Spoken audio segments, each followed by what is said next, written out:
You're being looked at, by a lot of people, 2012 to make a mark. But for those that don't know, just give us a brief history into the musical life of Marger.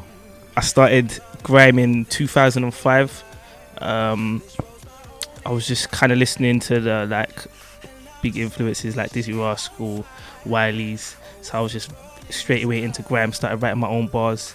I did a little time actually for some Next Madness, but while I was in there I was just kind of working on a mixtape to come out with, because I knew as soon as I get out I just wanted to just get out of the madness, you get me? So I released a mixtape called Flow Food, which done quite well. I did a video called Scumbags, a few people might have seen, and another video called Wow that people might have seen. And then as I got the little buzz from that, got management, and we made the Cushway VP, and I think that's where it proper started. The foundation was proper set. From the beginning, is it easy to say that you're willing to make a compromise to get that crossover love? Definitely, because I see it as in if you're going somewhere, you always got to go up. So there's no point just making a certain sound if it's not going nowhere. So you always got to evolve. So Shadows was like basically saying, look, I'm here. I want to take Grime to mainstream. Like, I want to be the first person to actually say, he's got a Grime track in the mainstream charts. A lot of people putting you on the list to make an impact this year.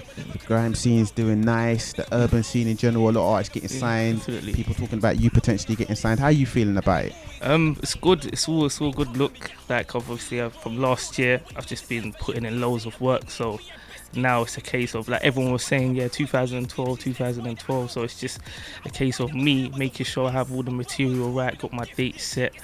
And that's about it really, man. It's a good look, and love to everyone who has been saying 2012 could be mine.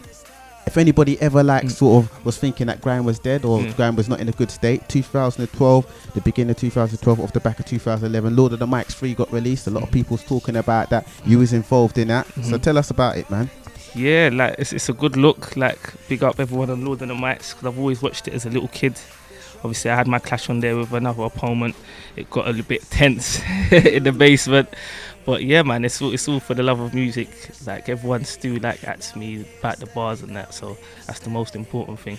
How do you feel about the whole clashing thing? Because it kind of went quiet for a little while. Yeah. MCs weren't really clashing the last few years, like how they was clashing back in 05, 06 times. When you came into the scene. How do you feel about the clashing thing at this point in time? Yeah, man, clashing, I feel like it can be good, but it's also bad as well, because it's like with a lot of today's music, it's more to do with where you're coming from.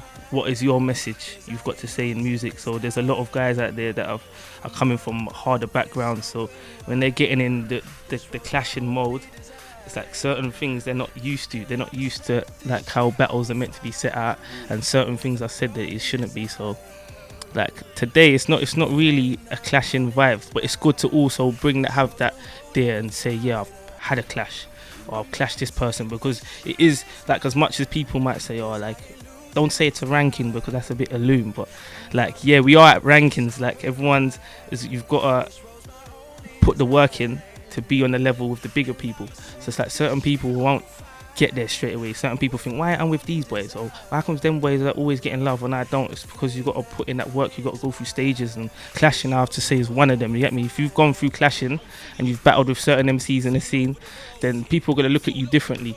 Because definitely the blogs and the forums were pinging off between what happened between you and Layz, man. What's the story from the horse's mouth, man? The story is straight up. Obviously we set up the clash from early.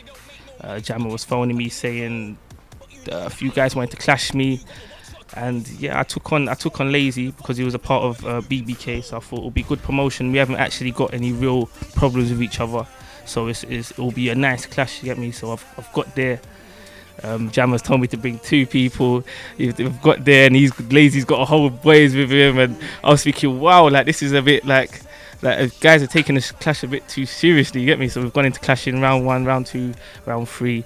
He asked for a 4th round, which he said some stuff was a bit vile, not even no punchlines involved, just some vile stuff, you get me? Which I got a bit, I took a bit personal, because I thought, get me, that at first he was phoning me on you make good music, we can make good out of this clashing, but then it's it seems like you're just trying to dig at me to make me look bad so you can build your career. So it was yeah, man, whatever happened. But obviously we're cool now, and it's like it's all for the love of music. At the end of the day, like I was passionate about the clash, he was passionate the same way. So if he felt he was losing, he's gonna say certain things, and if I felt, you get me, I was losing, I was gonna do certain things, and that's exactly how it went.